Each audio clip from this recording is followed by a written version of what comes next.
Okay, welcome to the first refresher session of spring 2021. My name is Cameron, and I will be leading this review session or refresher session. And the topic of this one will be sequences and series. So I guess to begin with, we'll start with the definition of a sequence. So a sequence, often denoted A sub n, is a sequence of terms or a set of values A1. Sometimes it's indexed at 0, sometimes at 1. And it's basically an infinite set of numbers. And a sequence often is denoted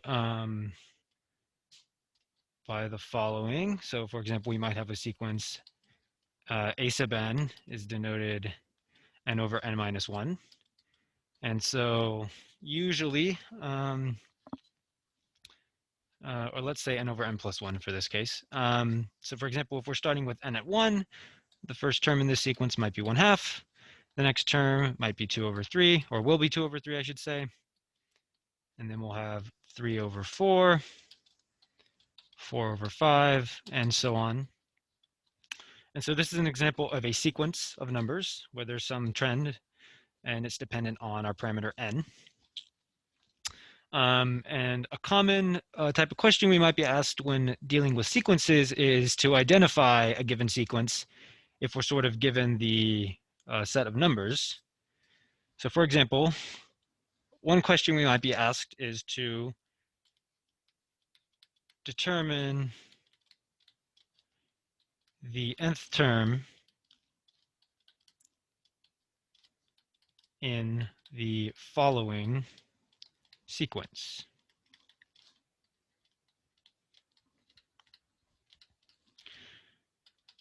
And so let's suppose we're given the values 1 over 4, negative 2 over 9, 3 over 16, negative 4 over 25. And the dots just imply that this trend is being continued out towards basically infinity, right? There are infinite number of terms in this sequence. And so if we want to find the nth term, we're looking to sort of describe it like we described the sequence up here in terms of n, right? So for any arbitrary nth value, we can determine what that term in the sequence would be. And so I guess the key thing to notice is the trend on what's happening in this equation. So for example, on the bottom here, we have 4, 9, 16, 25. These are square values, right? So this is 2 squared is 4, 3 squared is 9, 4 squared is 16, 5 squared is 25, and so on. And so I might denote this sequence. The bottom, we're going to have some sort of n squared behavior. But note that it starts at 4, and 4 is 2 squared. So if the first term in this sequence is, for example, 1, then this would end up being 1 plus 1, which is 2 squared. So this is actually n plus 1 squared on bottom. And then we have sort of this alternating positive or negative value on top, right? And so the first one's positive, the next one's negative. The following one is positive, and then the one after that is negative, and I'll make that a little more clear here. And so whenever we have this oscillating plus or minus sign, that usually means we're going to have some negative 1 to the n power. However, we just need to make sure we have the n or n plus 1 here corresponding to the first, third, and so on terms being even. And so actually, if the first term here is even, right, negative 1 to the 1 power is actually odd. So in order to make this even, we have to do an n plus 1 here. And then the last thing we see is the top increases by 1 each time as well. And so we'll just multiply this by an n. And so we'll see if we look at the first term. So if this is sort of A0, A1, sorry, A2, A3, A4, and so on, then we'll see that we have, well, 1 is, we plug that in for n, negative 1 to the 1 plus 1 is 2, negative 1 squared is positive 1, 1 times 1 is 1, And then 1 plus 1 squared is 4, so we get 1/4. Likewise, if we plug in 2 for n, we should get -2/9 and 3/16, and so on, following the trend. So this would be our description of the sequence. And we could sort of determine the nth term to be a sub n will be -1 to the n plus 1 times n over n plus 1 squared. Okay, and I'll just say assume start at n equals 1, just to make this clear. That's what we were sort of assuming with this sequence. Okay, another question that we might have to deal with is determining whether sequences converge or diverge. So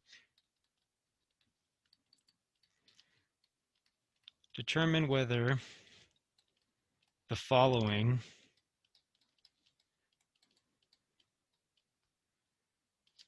sequence converges and or diverges. And so let's suppose we're given the sequence a sub n, so we're given like the nth term description here, equals n cubed plus 4n squared minus 5n plus 3 over 2n cubed plus 4n minus 6. And so if we're trying to find whether a sequence converges or diverges, what we're going to do is we're going to take the limit as that nth term approaches infinity of our sequence. So we'll plug that in. And it just so happens that when we're dealing with polynomial sequences like this one, or we have like a polynomial over a polynomial in terms of n, we really only need to consider the highest degree terms on this sequence. And so really we only need to consider the limit as n goes to infinity of n cubed over 2n cubed. And we'll just take the ratio of those coefficients there, or simplify if needed. So these actually simplify to taking the limit as n goes to infinity of 1/2. And of course, that's a constant, so this limit ends up being 1/2. A sort of more formal way of doing this would be to write this as the limit as n goes to infinity of, and instead of sort of just looking at the front two terms, if you want to be more formal about it, we can divide the top and bottom, or sorry, multiply the top and bottom by 1 over n cubed, which is the highest power we see anywhere in this limit. And if we do that, we end up with 1, because n cubed over n cubed is 1, plus 4 over n, if we multiply 4n squared over n cubed, minus 5 over n squared plus 3 over n cubed, all over, now we have a 2 here, plus 4 over n squared, minus 6 over n cubed. And now when we plug in infinity, right, we have 4 over infinity, this term goes to 0, this term goes to 0, this term goes to 0. All these terms now that we have divided by n to a power go to 0, and we're left with just the limit as n goes to infinity of 1/2, which again gives us 1/2. So those are two different ways to approach the same problem. Another thing that is useful is using what's called squeeze theorem. So squeeze theorem is something that we use to determine, so squeeze theorem to determine, I'll say sequence convergence and divergence.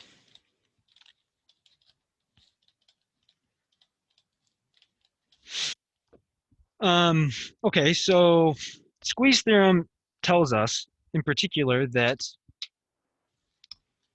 if we have a sequence, so suppose we have a sequence A sub n that is smaller than or equal to a sequence B sub n, which is less than or equal to C sub n for all n. And actually, I believe this only has to be true for large n, but I'm going to say for all n in this case.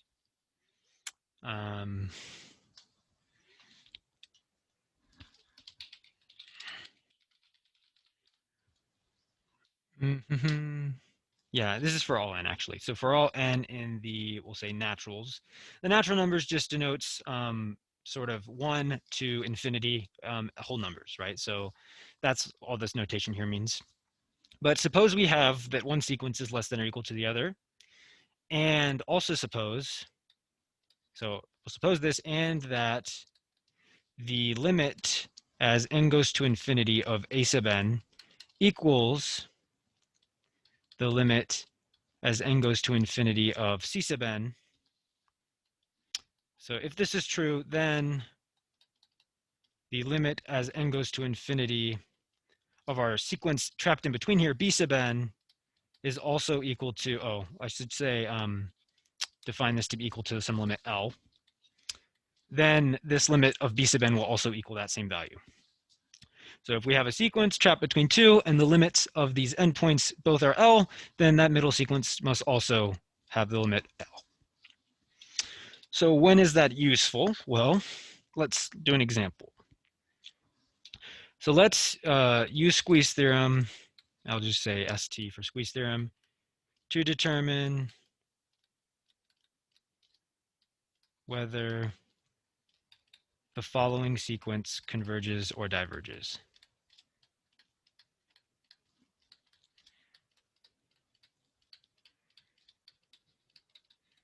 And I apologize for my handwriting if it's a little hard to read.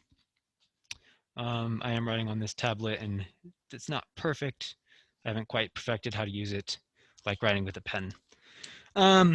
Okay, so we're given the sequence a sub n equal to sine squared of n over n plus 4. And so the idea here is we want to trap this sequence a sub n that we have in between two sequences. And the way I'll do that is I'll observe sine here first. So remember or recall that -1 is less than or equal to sine of, in this case I'll write n, since we're dealing with n, is less than or equal to 1 for all n. Right, so sine oscillates between -1 and 1. And then also we have this property that 0 is less than or equal to sine squared, which is less than or equal to 1 for any value. So the way you can think about this is if we take the extreme points on here, -1 and 1, we square those, we get 1 in each case. And sort of the middle value here is 0. 0 squared is 0. And sort of anything in between 0 and 1 or -1 and 0, when we square it, you're going to get the same thing, right? Because x squared is the same as -x squared. And so that's why this value is trapped between 0 and 1. But okay, we've started with this, and now we have this n plus 4 term. And recall that since n is greater than or equal to 1, n plus 4 is greater than 0, right?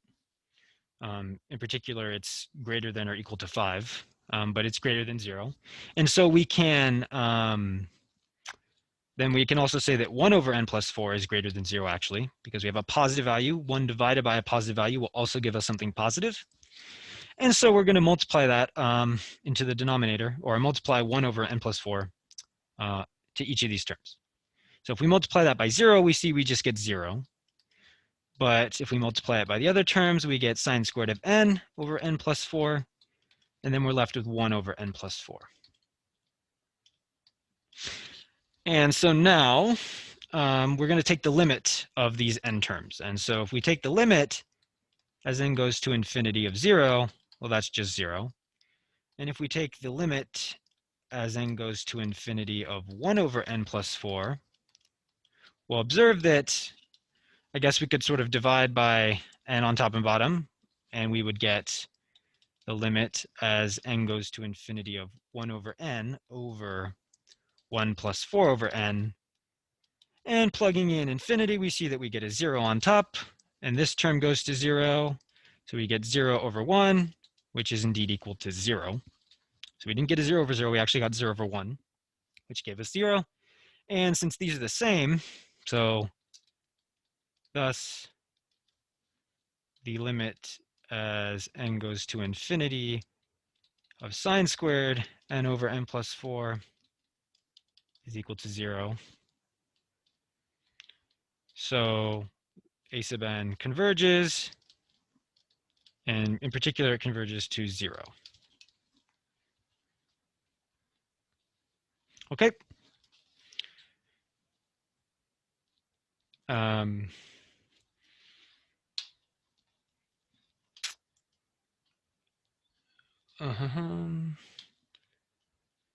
yes. So that should, I think, be enough for sequences. Let's go ahead and move on to series. Some examples with series. And so a series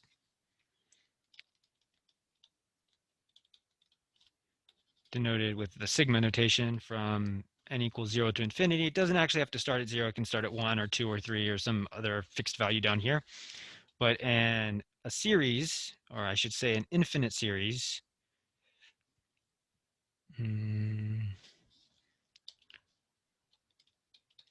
because this is really an infinite series of a sub n is also equal to essentially this, right? It's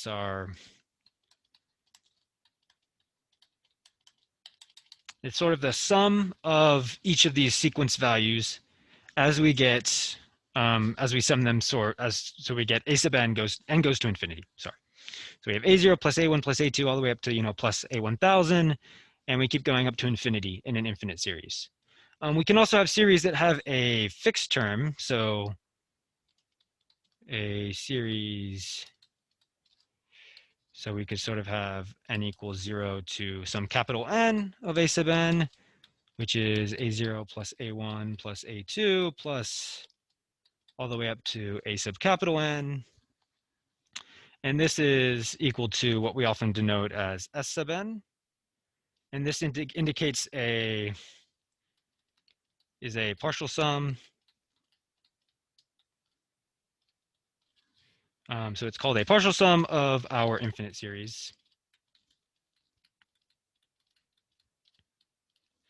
And so these are two things we often might work with. For example, you might be asked when dealing with partial sums to find the indicated nth partial sum of the following series.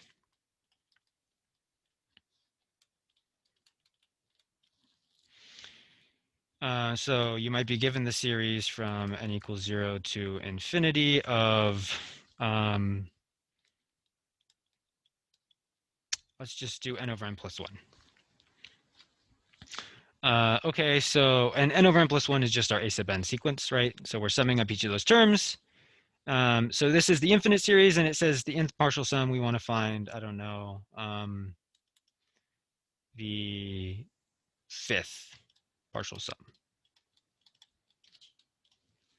And so we're really just calculating from n equals 0 up to, okay, so I'll do 5 here. I guess this should probably be indexed at 1 if we want to be really clear about this.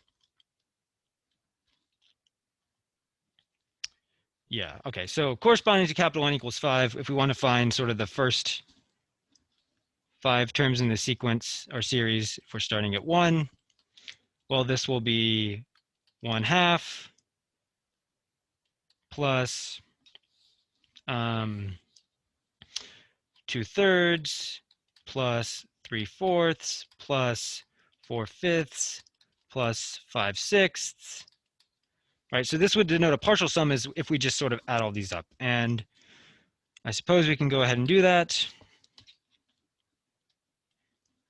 So we have 5 and 6, and so 5, 2, and 3. So looks like 30 is the most common denominator between all the primes associated here. So we'll have 15 over 30 plus 20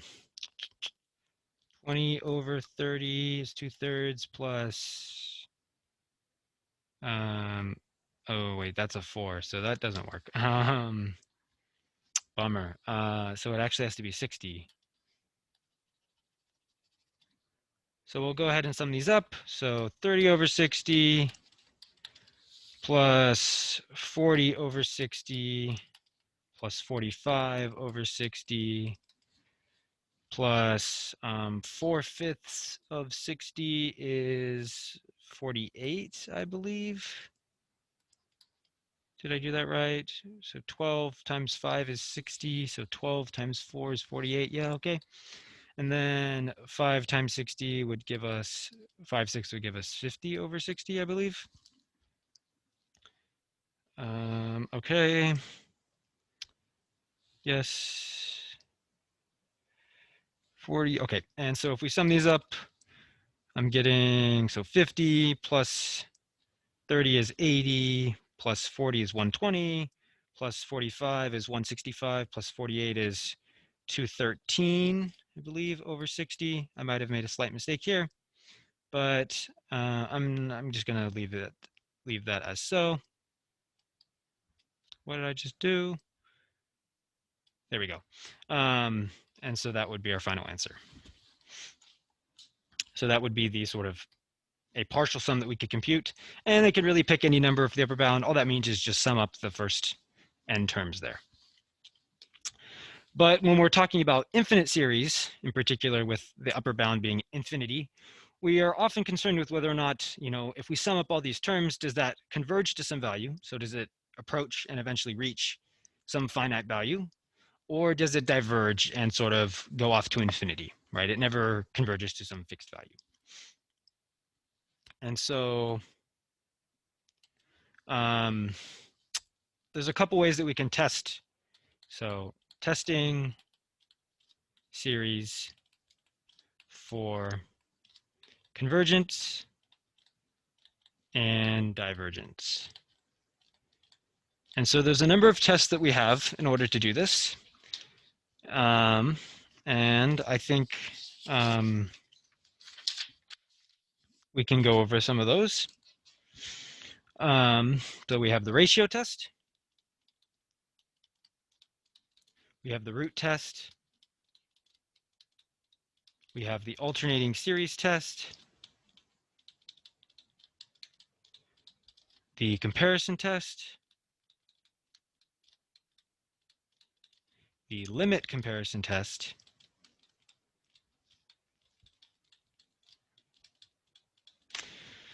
And then we also have things like, I'm going to put up here actually divergence test, integral test,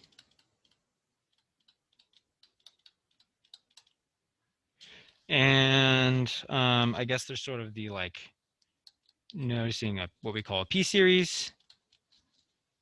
You might call that a test as well. And then the last thing is, I guess we can recognize when we see geometric series, yeah.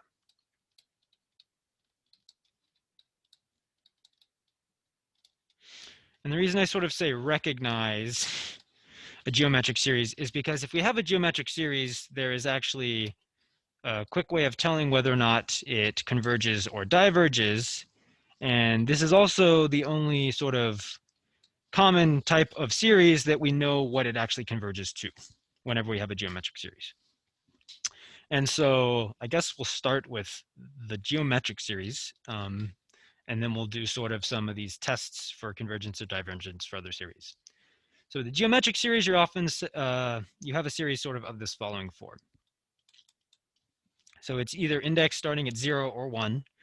If it's indexed at 0, it's in the following form, AR to the n, or often you'll see if it's indexed at 1, AR to the n minus 1. And there's actually a really easy way to get from one of these to the other. If we sort of increase the value in our series here, so if we increase n to 1 here, in the sum notation here, then we have to decrease it inside here. And so if n goes up to 1, any n we see inside of here needs to go down by 1 power. So we change n with n minus 1. And that's true if we ever want to manipulate series. As provided that the top limit here is infinity, we don't have to adjust the the value sort of at the top as well because it's infinity. If we were dealing with partial sums and changing things, if we increase this, then we need to increase the top limit as well. But we don't usually do that when dealing with partial sums. It's really more technique we use for infinite series when testing for convergence and the like. Okay, so a geometric series has this form. I guess you should write geometric series. And this will converge when the absolute value of r, so r is this thing we have being raised to the n power, if that is less than 1, it will converge, and it diverges when the absolute value of r is greater than or equal to 1. Okay, so using, and then also if it converges to the following. A over 1 minus r, where a is the first term in the sequence, which is often what we have when it's in this form. And the reason for that is if we put in 0 here, anything to the 0 power is 1, and so we're left with just a as our first term. And then r is, again, that ratio that we have being raised to the n power. So it will converge to a over 1 minus r. And let's do a quick example of a geometric series. So determine whether the following geometric series converges or diverges. If it converges,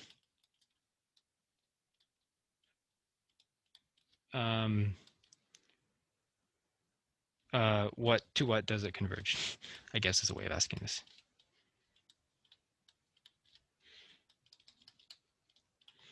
Okay. And so we're given the series starting at n equals 1 up to infinity of, and we're given -1 to the n times 1/2 to the n. And so remember, we want to kind of get it in one of these forms, right? And since this is indexed at 1, I actually want to have this whole thing to the n minus 1 power, right, in order to sort of be able to write it in this form if it does indeed converge.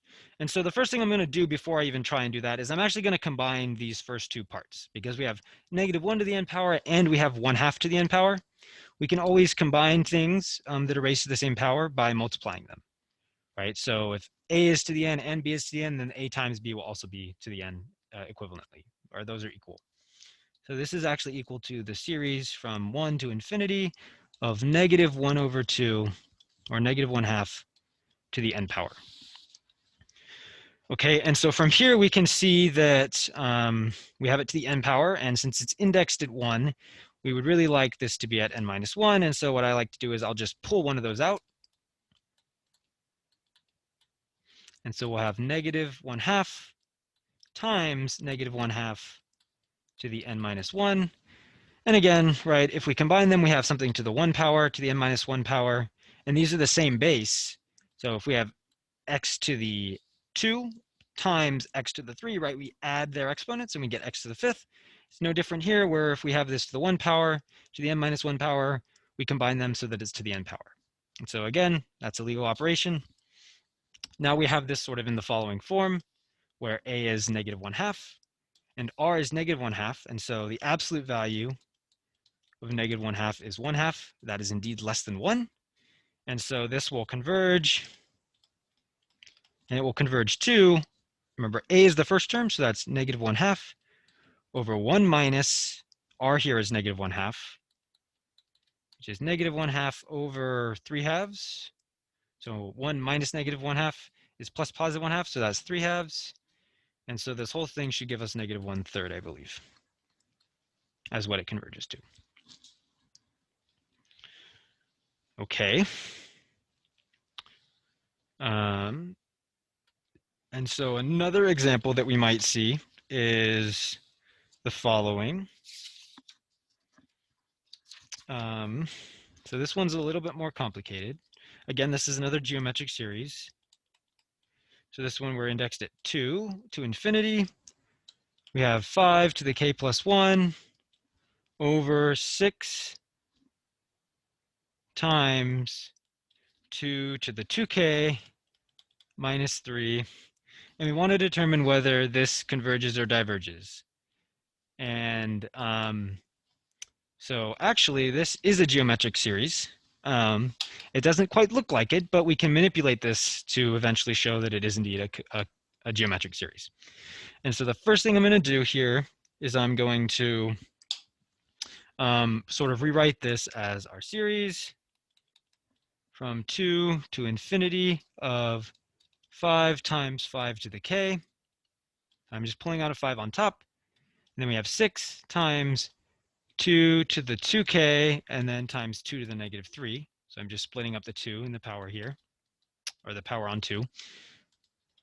And then we'll write this again, 2 to infinity of 5 times 5 to the k. Give me 1 second. There we go. Okay. So 5 to the k, all over, and now this is 6 times 2 to the 2k is actually the same as 2 to the 2 to the k, which is 4 to the k. And so this whole thing equals, now what I'm going to do is I'm going to pull out 5 over 6 times 2 to the negative third. And the reason I'm going to pull that out in front of our sequence, our series, is because that is actually a constant. And so because it's not dependent on k, we can pull it out in front because it's just a constant that we're multiplying by our series at this point. And so that's true in every case. Whenever you have something that's not dependent on k, you can always pull it out in front if it makes your computations a little nicer. And so in doing that, I'm left with 5 to the k over 4 to the k. And so actually, right, we have 5 over 6 times 2 to the negative 3. I'm not even going to simplify this right now, just because I'm looking at sort of what we have here, and we have 5 over 4 now all to the k power. And so I guess the last thing to do would be, if we wanted this to sort of look like the proper form, we need a 1 here and a minus k minus 1 here. And so if we wanted to get it to look like the nice form that's super identifiable, we will decrease this to 1. And so if we decrease this down to a 1, we need to increase this up 1. So we have 5/4 to the k plus 1. The last step now is, if we want this to look like a minus 1, we're just going to factor out 5 over 4 to the 2 power. And by doing that, now we have 5 over 4 to the k minus 1. So we have some r to the k minus 1, and this constant plus our constant out in front will give us just some constant a. But notice that the absolute value of 5 over 4 is greater than 1, so this series diverges.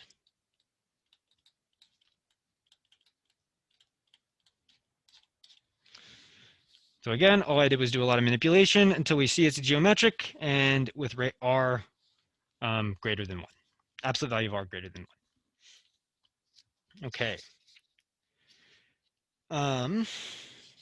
The next sort of series we're going to talk about is the ratio, or the next sort of method we're going to use to talk about whether a series converges or diverges is what's called the ratio test.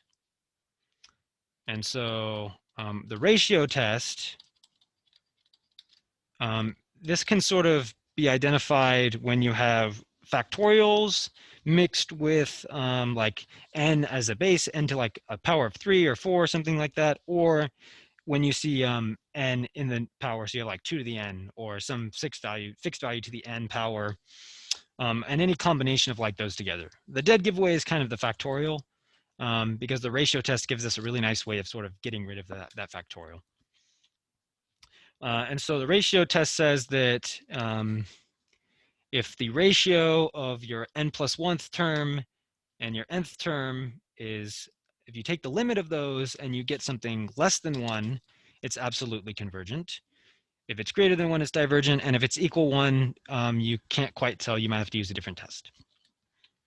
And so in particular, I'll say if we have a series, a sub n, we define L to be the limit as n goes to infinity of the absolute value of the a sub n plus 1 over a sub n. If L is greater than 1, the series diverges. If L is less than 1, then the series is absolutely convergent. And I think I missed saying that the first time around. And what I mean by that is that the series converges, and if you do the series with the absolute value, that series also converges.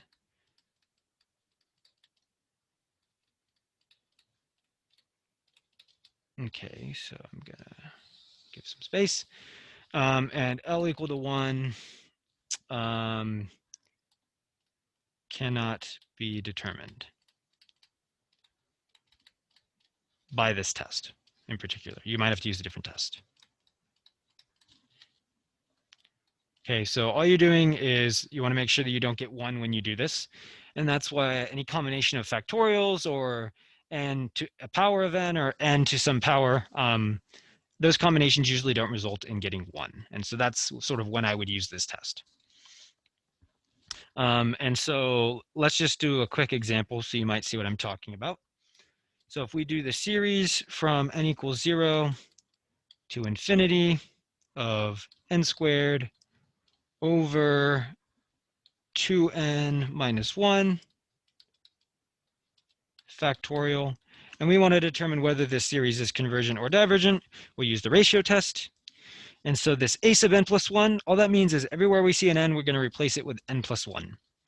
And so what we're really concerned with is, well, we're taking the limit of the absolute value of a sub n plus 1, so that'll be n plus 1 squared over, and now since we have this 2n minus 1 factorial, we have to do 2 times n plus 1 minus 1, all in parentheses being factorial. So remember, there's sort of a parentheses that's implied around the n when you replace it with n plus 1. So you have to be careful about that. And then what I'm going to do is I'm actually going to multiply this by now the absolute value of, and when I do a sub n, I'm going to do the flip of what we have. And the reason is because when we're divide, that's the same as multiplying by the reciprocal.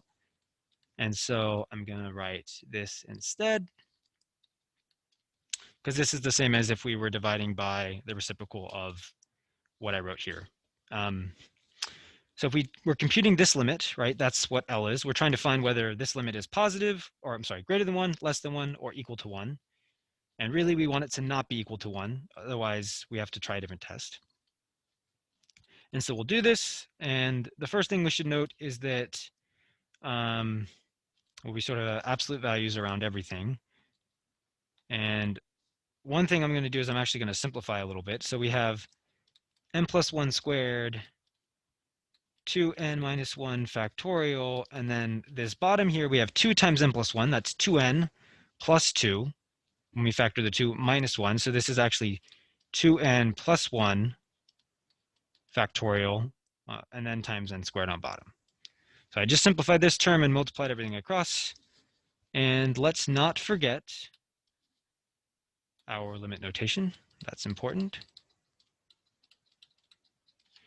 And so then this whole thing becomes the limit as n goes to infinity of, now we want to cancel this factorial somewhere. And what I'm going to note is that, well, so we have n plus 1 squared, 2n minus 1 factorial. Well, on bottom, this 2n plus 1 factorial, that's just 2n plus 1 times 2n, and then times 2n minus 1 factorial, all times n squared. And so these 2n minus 1 factorials cancel.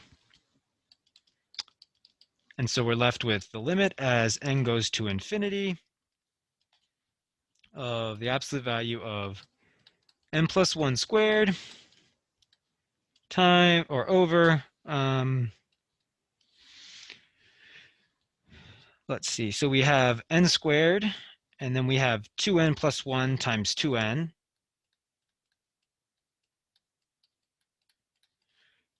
And so now I'm going to write out the limit as n goes to infinity. And now I'm going to just be concerned with sort of the highest power we get when we multiply out these polynomials on top. So we have n plus 1 times n plus 1, and on bottom. And the reason I'm going to do that is, remember in the last example that I showed, sort of when you have the sort of polynomial over a polynomial, you're just concerned with the highest degree terms because the other ones sort of contribute minutely to what's going on as n gets larger. And so really we're just going to compare n squared over, I guess this is in absolute values, n squared, and then we have 2n, and then another 2n, so that would give us 4n squared times n squared, so that will give us 4n to the fourth. Okay, and so this whole thing is really like we're comparing the limit as n goes to infinity of 1 over 4n squared. And again, there's absolute values, but remember, n is always positive, and so this really, we could drop the absolute values if we wanted. But in any case, when we plug in infinity, this whole thing goes to 0, right? Because we have the denominators getting really, really large. And we're doing 1 divided by a really, really large number. That goes to 0. And so 0, right, that's less than 1. And so L in particular equals 0, which is less than 1. So the series n squared over 2n minus 1 factorial is absolutely convergent.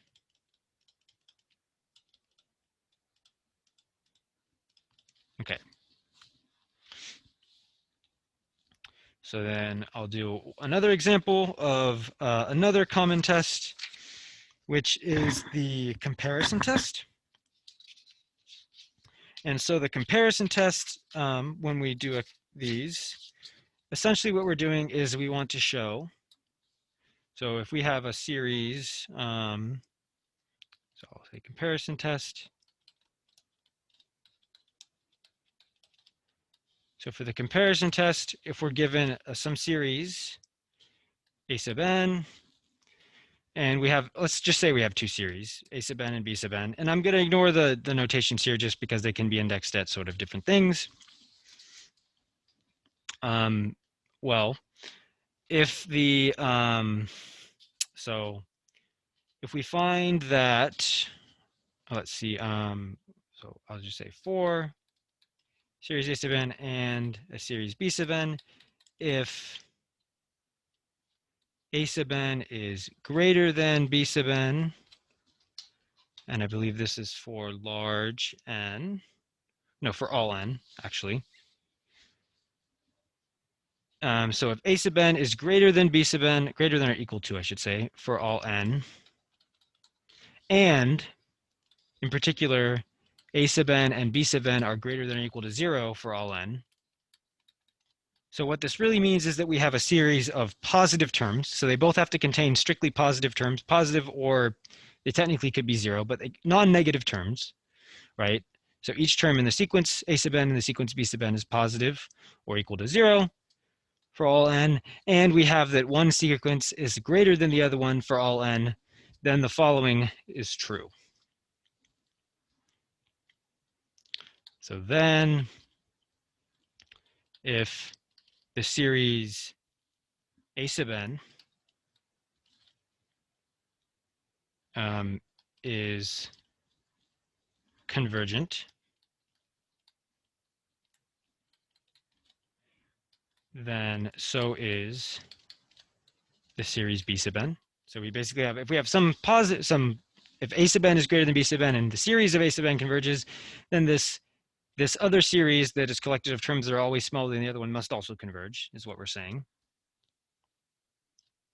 And then, or if the smaller one, so if the sequence that's always smaller than the other one diverges, then our series a sub n also diverges. So essentially you have, if the larger one converges, the smaller one must converge. And if the smaller one diverges, then the larger one must diverge. But if the smaller one converges, that doesn't tell us anything about the larger one. And likewise, if the larger one diverges, that doesn't tell us anything about the smaller one. Because the smaller one could technically converge and the larger one could diverge. So we don't exactly know what's going on there. We only know that if the bigger one is convergent, the smaller one has to converge to something. And if the smaller one diverges, then the larger one has to diverge as well. Okay, so what does this all mean? Let's use an example to help illustrate this. So let's suppose we're given the series from n equals 1 to infinity of n squared plus 2 over n to the fourth plus 5. And so really what we want to do is we want to find some other series that we can easily compare this to that we can show is convergent or that is divergent. And so if we have a larger series that we can show is convergent, then we can show that this must also be convergent. Or if we find something that's always smaller than this series that we can show diverges, then this must also diverge. So that's sort of our goal. And in this one, I'm going to note that we have this n squared term on top and this n to the fourth term on bottom. So we would like to compare this to the series n squared over n to the fourth, right? So with like seeing what happens when these terms go away, but that's really just the series of 1 over n squared. And so we'd like to compare it to this, and this actually we can show, so this, I believe, diverges by the p-series test because we have sort of this exponent on n in the denominator that is greater than 1, greater than or equal to 1, and that should tell us that it diverges. Okay. And so I guess the next thing we need to do is we need to show whether or not the series that we are given, we need to sort of show that this is larger than this at all points. Yeah, that's why. Okay, this converges, not diverges. This is what happens when I don't have this down. So I guess p series 1 over n to the p. If p is greater than 1, it converges. If p is less than or equal to 1, this diverges. Okay, so you should try and commit this to memory like I, for some reason, was unable to do. But that's okay. I have it written down here, so we'll be able to reference this as it pops up again. So again, if this is greater than 1, it converges. If it's less than or equal to 1, then it diverges. And so this converges because 2 is greater than 1. Okay.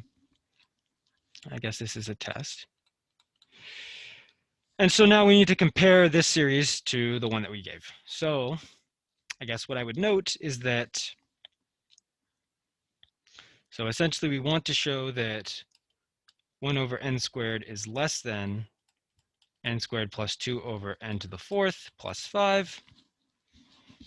And so if we want to show this, we can sort of maybe work backwards to see if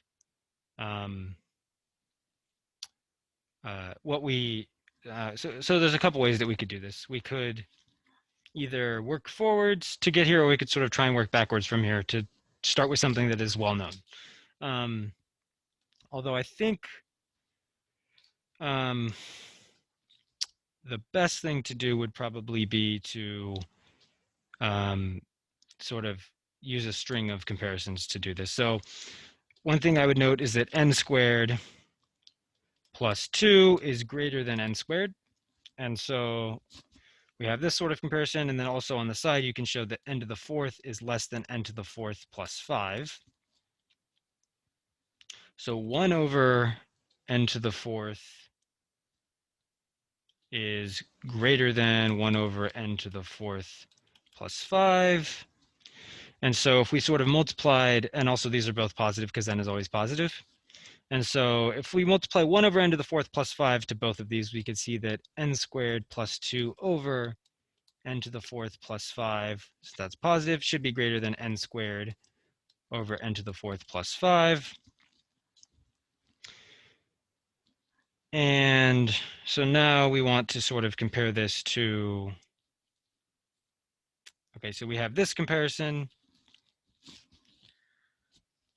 And now, let's see, what do we want to compare? We want to compare, so we want to get n squared over n to the fourth. Can we do something with that? Well, let's see. N squared plus 2.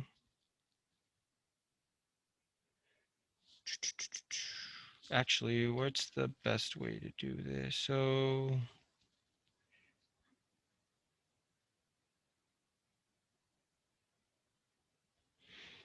so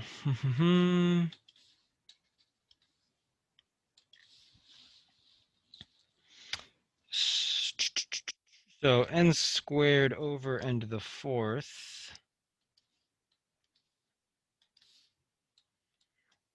is greater than n squared over n to the fourth plus 5.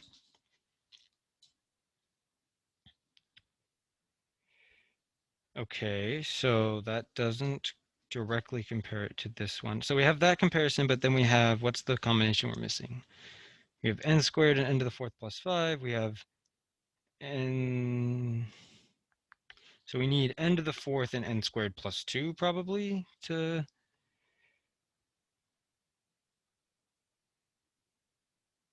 yeah, does that directly show?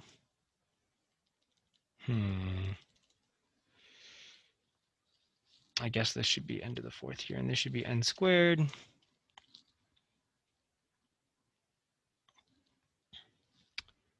Huh. Okay, what's the best way to do, to actually show that it's strictly smaller than the other one? Um,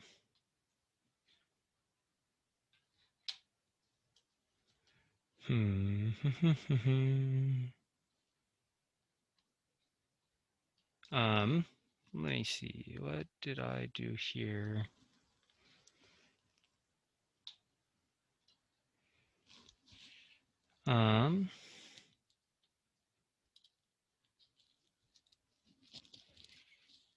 So n squared plus 4 to the 5 is less than, well, we also have this, so n squared plus 2 over n to the fourth plus 5. That should be less than n to the squared, n to the 2, sorry, or n squared plus 2 over n to the fourth. Right, so yeah, okay, so we have that comparison. And so what do they do? Yeah, okay, actually, so this might be good enough. Yeah, okay, so here's what we're going to do. We're going to show that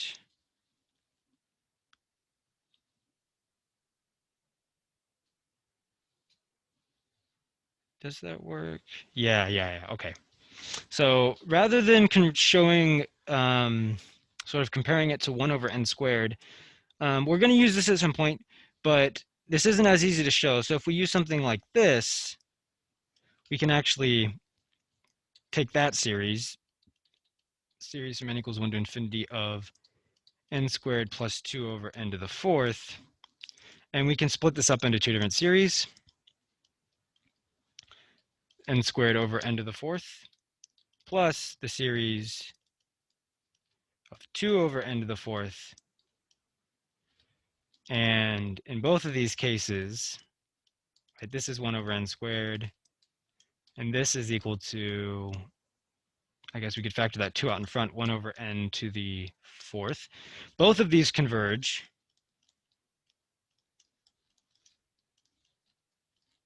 So if both of these converge, right, these two series, then their sum will also converge, which is this series. And so now that we've shown that this converges and we've compared this, so we have it compared to, this is greater than n squared plus 2 over n to the fourth plus 5, which was our original series, by the comparison test. I'll just call this a sub n, right? Our series of a sub n also converges. So we're really just comparing it to this, n squared plus 2 over n to the fourth, so that we could split it up. We find two convergent series, so then that whole series converges. Since it's larger than the other series that we showed here, by the comparison test, we know that this series also converges, right? Because the larger series converges, then the smaller series is convergent for a sub n greater than b sub n. Okay. And then the other one that we have is the limit comparison test.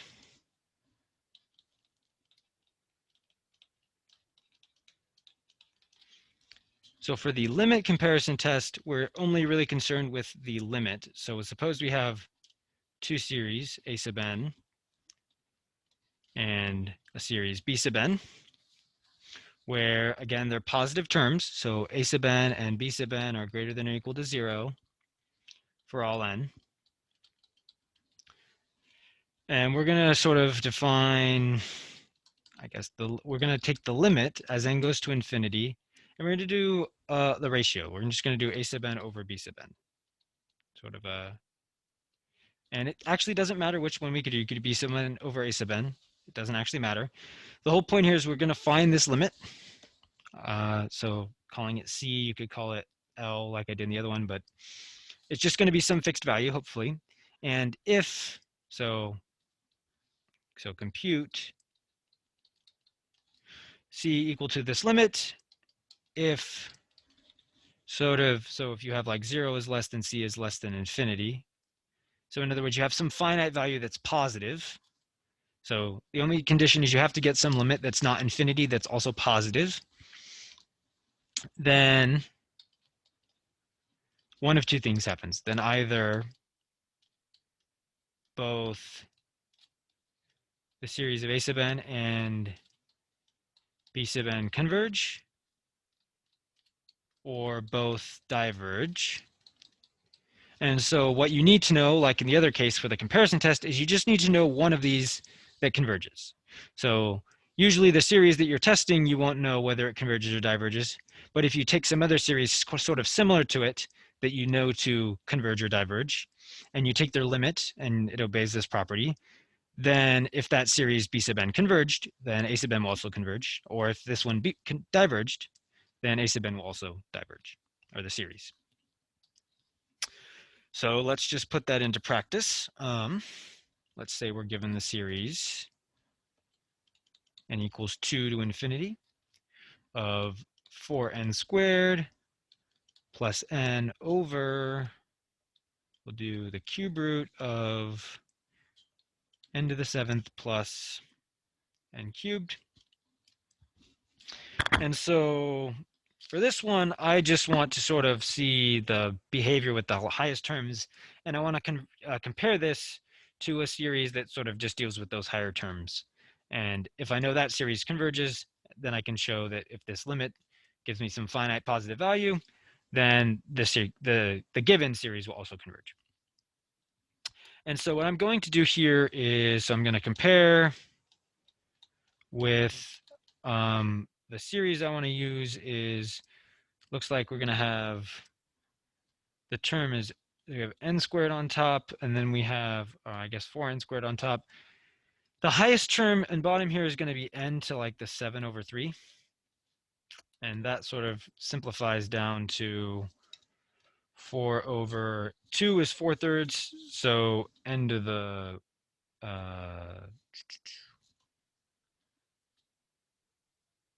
I'm sorry, 2 is 6/3. So this will be 1/3 on bottom. So we're really just going to compare it to this series. And that's good because we know this series by the p-series test, which I wrote here. 1 over n to the p, if p is less than or equal to 1, it diverges. The series diverges. So here we have 4 over n to the 1/3, so this will diverge. I guess this is 4 times 1 over n to the 1/3. But this diverges by the p-series test.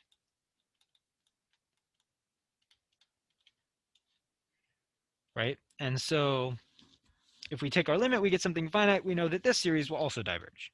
So that's our goal.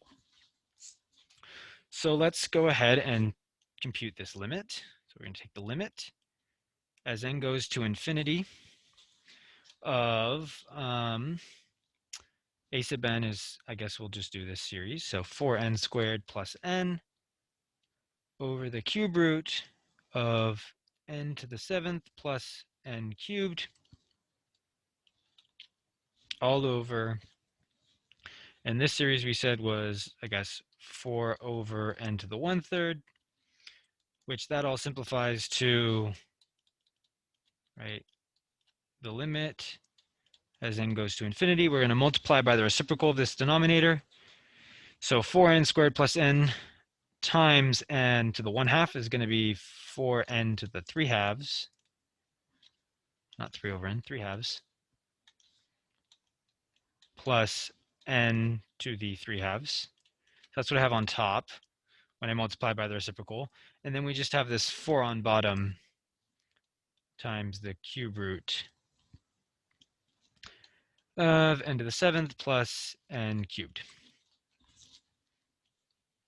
And so this whole thing equals the limit as n goes to infinity of, and now,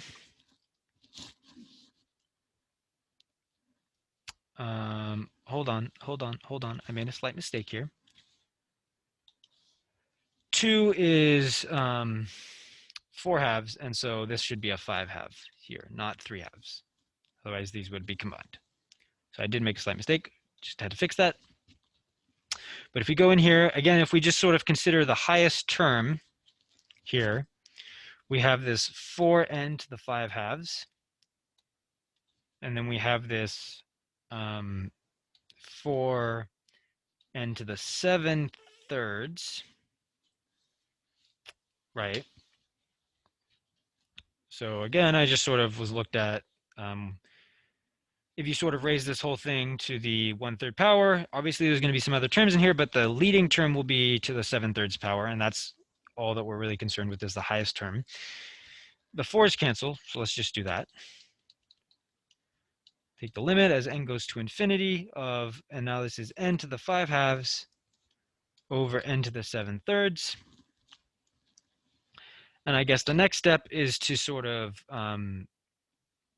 I guess, simplify that. And so I guess, oh.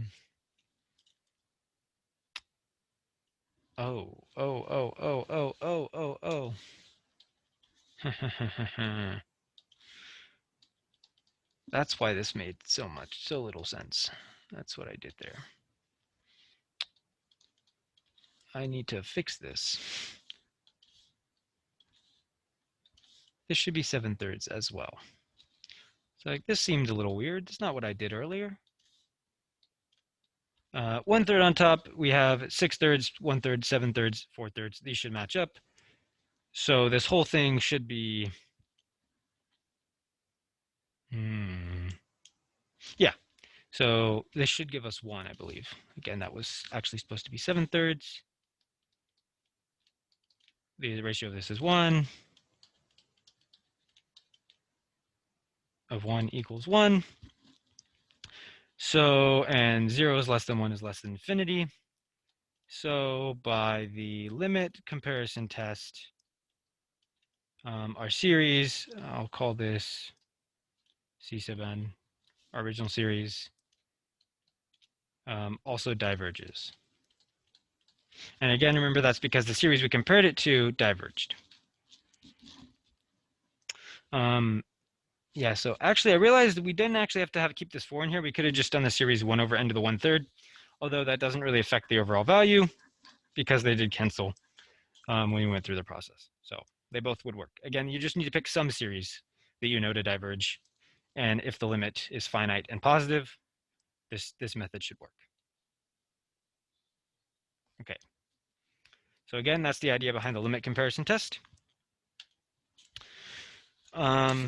I guess the last test we should go over is, okay, so I should do an example of the alternating series test and then also an example of the integral test. That's what I should do. Okay, so the last two we'll do is alternating series.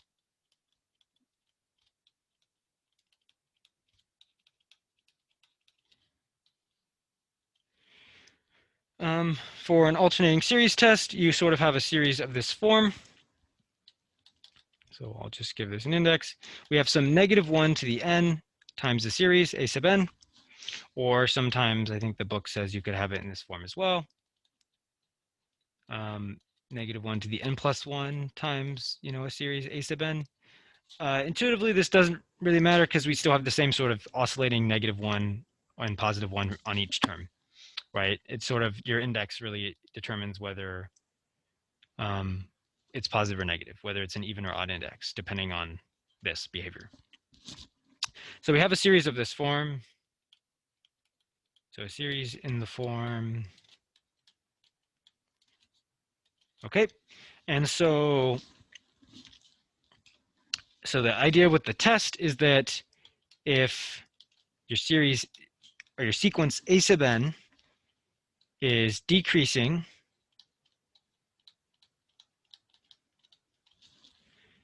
and the limit as n goes to infinity of your sequence equals 0. So again, a sub n is just this part tied on to the -1 to the n. If it's a decreasing sequence and the limit is equal to 0, then your series, of -1 to the n times a to the n, whatever that original series was, is convergent.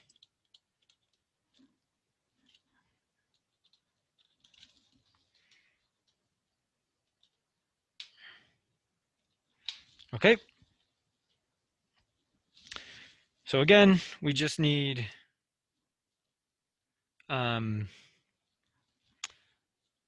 so I guess this whole thing you could call, I think the book uses b sub n here, or maybe I switched the a sub n and b sub n.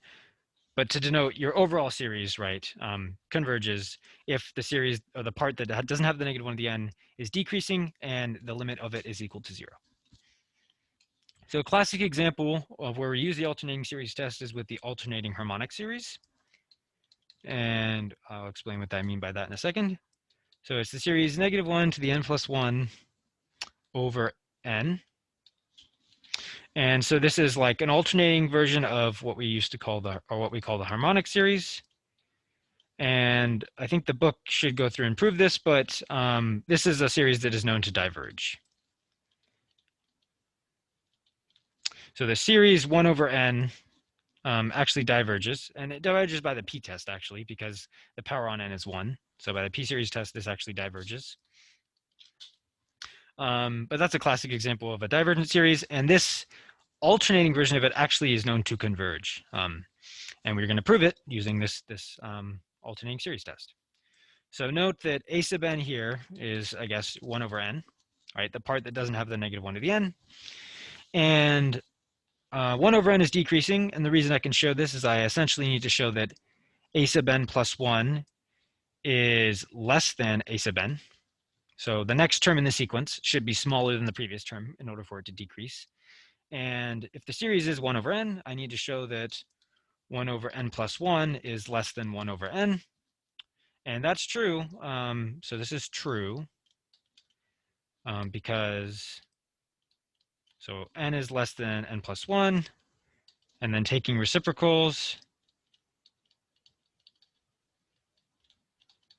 you get that 1 over n, when we take reciprocals, we have to flip the inequality sign, is greater than 1 over n plus 1. So that's true. So it's decreasing. And so now we just need to take the limit as n goes to infinity of 1 over n. Well, you plug in infinity essentially, or you plug in a really large number, 1 divided a really large number, that goes to 0. So our series, -1 to the n plus 1 over n converges by the alternating series test. Okay, so again, the idea is you just need to have a decreasing sequence whose limit is 0, and that tells us that the series is convergent. The hard part with these is showing that your sequence actually is decreasing. And if that's not super easy to do, you may just want to use a different test. So you have to look out for that as well. Okay. And then the last one that I'm going to cover is the integral test. And so the integral test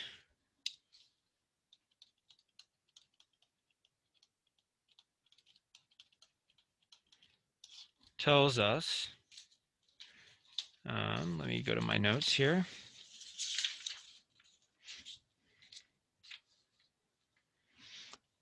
Okay. So if we have a sequence of positive terms that is decreasing, okay, so I guess I should say, suppose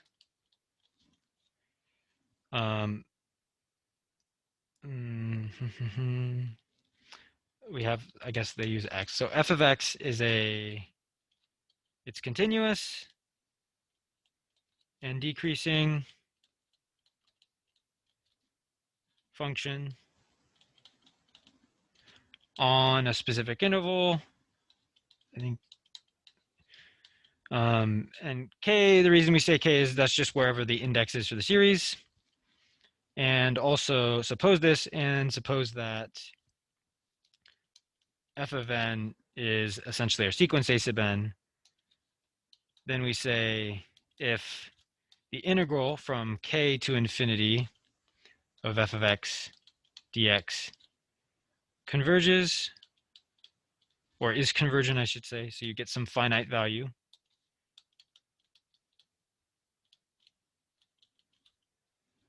then so is the series from k to infinity of a sub n. If then 1, so if that's true, then it converges, and if the integral of f of x dx is divergent, so is your series from n equals k to infinity of a sub n. So the idea is if you have some a sub n sequence that you can sort of express as a function, right? A decreasing, it has to have positive terms. So this needs to be positive. I didn't write that, sorry. So a continuous function with positive terms that is decreasing on a given interval. If your integral is convergent, or you get some finite value when you evaluate the integral, where you basically take your sequence and make it a function, that gives you a finite value, then your series converges. If you get infinity or negative infinity, then your series diverges. Okay. And so we'll use that on the following example. So we're going to do the series from n equals 2 to infinity of 1 over n times ln of n. So in this case, we'll say f of x equals 1 over x times ln of x. That's on bottom.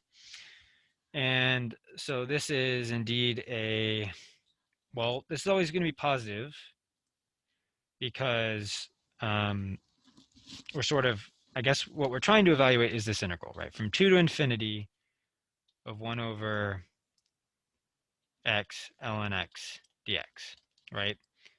And we just, in order to do this, for this to make sense with the series test, we just need to make sure it's continuous, positive, and decreasing. And so these terms are always positive because, remember, ln of 1 is equal to 0, right? Log of 1 for any base is equal to 0 because anything to the 0 power equals 1. And our values start at 2, so anything greater than 1 will always have a positive value when you plug it into an ln function. Anything less than 1 that is greater than 0 will give you a negative value in this function, ln of x. But anything greater than 1 will give you a positive output. And x is positive, so 1 over x ln of x will be positive. So you can see that this is positive. And I don't think you need to do a super formal explanation of that. This is just a calculus course, not an analysis course. So it's positive, and then I guess to show it's decreasing,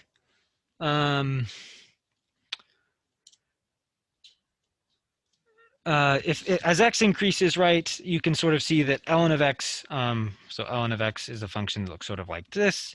So as x increases, this increases. And so the denominator will get larger and larger and larger, right, as x increases.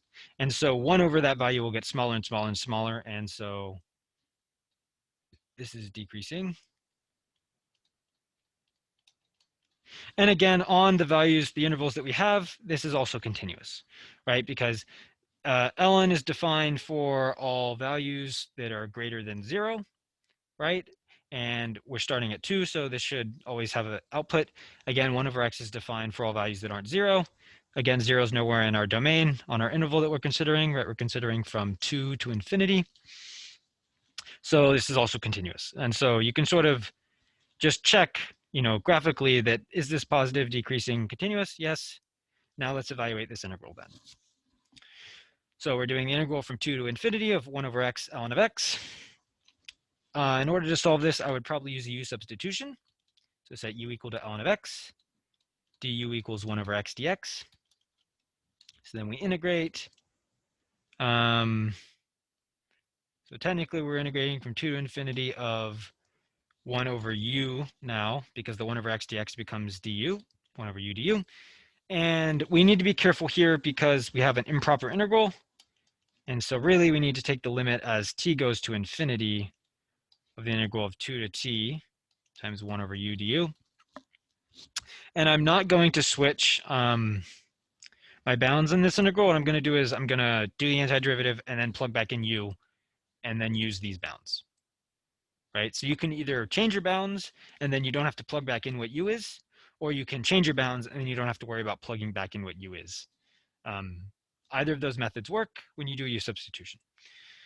So we'll evaluate this. This ends up being the limit as t goes to infinity of ln of the absolute value of, now we'll plug back in what u was, ln of x. Okay. Evaluated from 2 to t.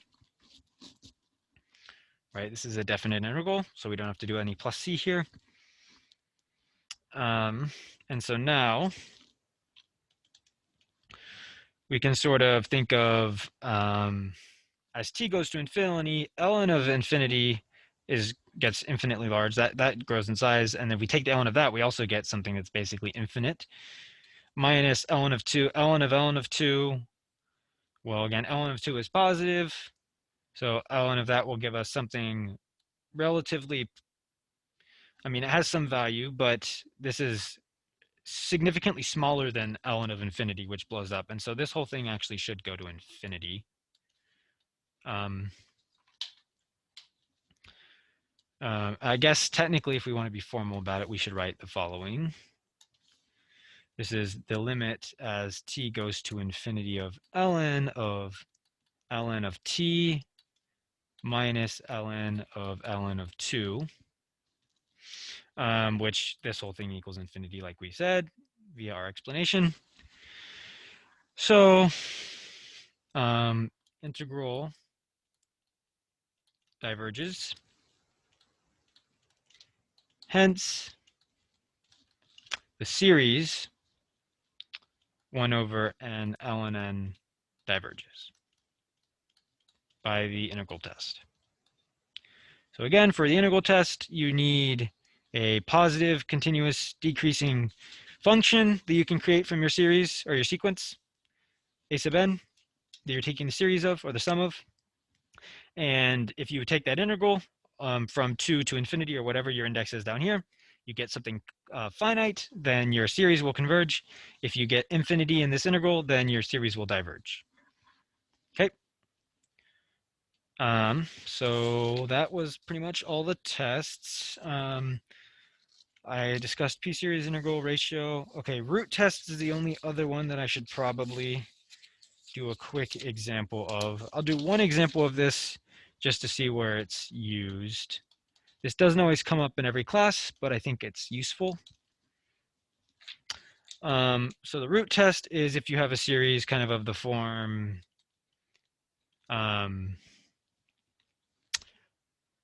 a sub n to the n, I'll just say, so if you have series is the sum from 0 to infinity of something to a power, then what we're trying to do essentially is we want to, if we take the nth root of the absolute value of our a sub n series, or I'm sorry, yeah, the nth root of this overall series, then we're just left with this smaller a sub n series, and we're going to see whether or not sort of the limit of that exists in particular.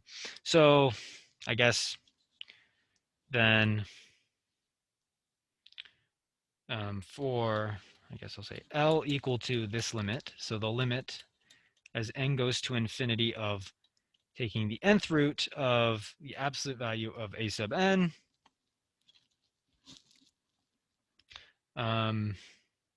to the n. Okay,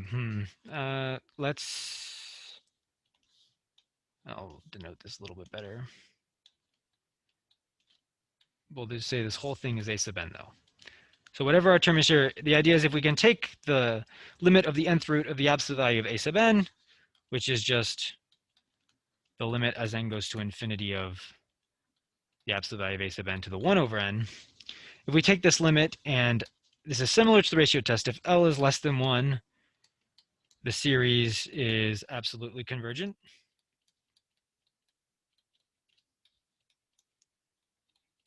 If L is greater than 1, the series diverges.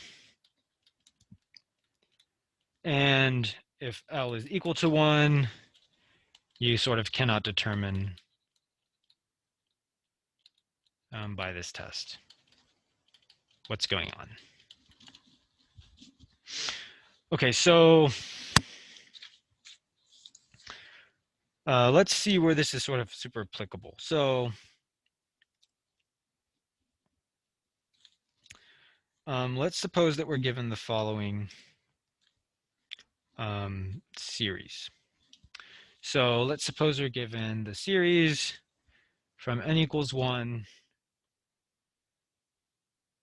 to infinity of n to the n over 3 to the 1 plus 2 to the n. So I'm going to rewrite this series first. Series from n equals 1 to infinity of n to the n over 3 times 3 to the 2n. And then what I'm going to do is, right, ideally you want to have something to the nth power before you use the root test. And we can actually do that here, right? So we can write this as the sum from n equals 1 to infinity of n over 3 to the 1 over n times 3 to the 2 all to the n. So I'm sort of like factoring out the n that's, right, if you have n to the n over 3 to the 2n, that's the same as n over 3 to the 2 to the whole thing to the power of n. And since we had this 3 here, I'm actually just going to put a 1 over n here. Okay. And so this is our series. For the root test, we're taking the limit as n goes to infinity of the nth root of the absolute value of n over 3 to the 1 over n times 3 to the n. That should not be n. That should be a 2. 3 to the 2 all to the n. And that's technically inside the absolute value. And this actually simplifies. So the nth root of n, the n should cancel when we do this to where we're just left with the absolute value of n over 3 to the 1 over n times 3 to the 2.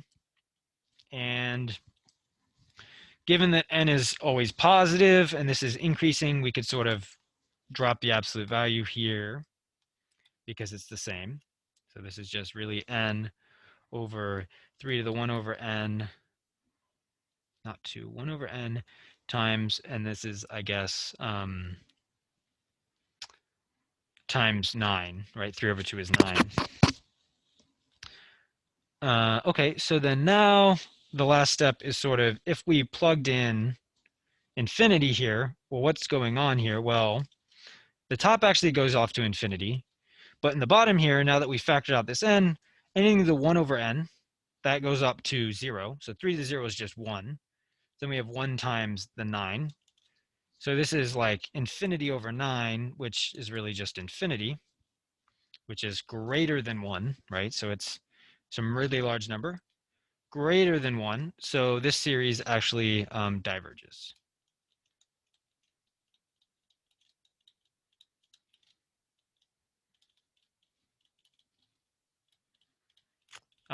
Another really important fact that you might see being used when you do the root test is this property, and that is that the limit as n goes to infinity of n to the power of 1 over n equals 1.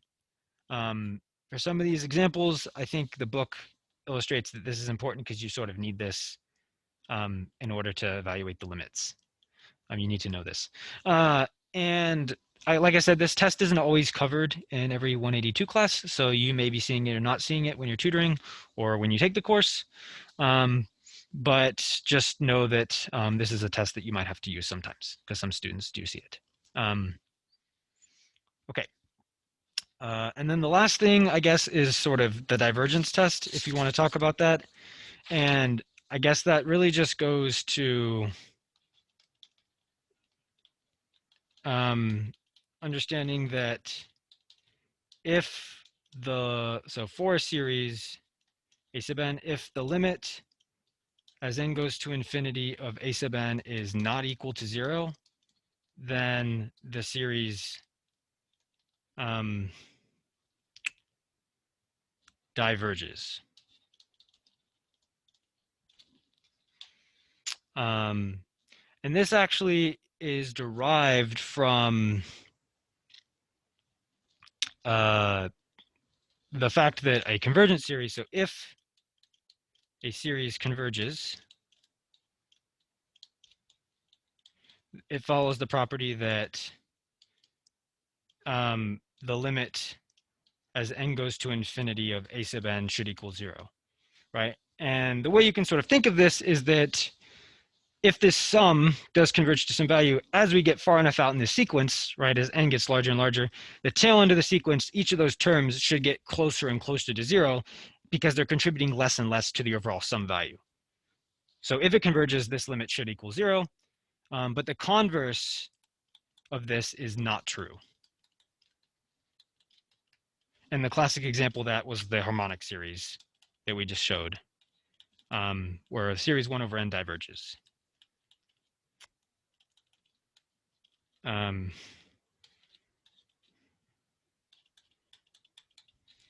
So if a series converges, then the limit of that sequence a sub n should equal 0, but the converse is not true.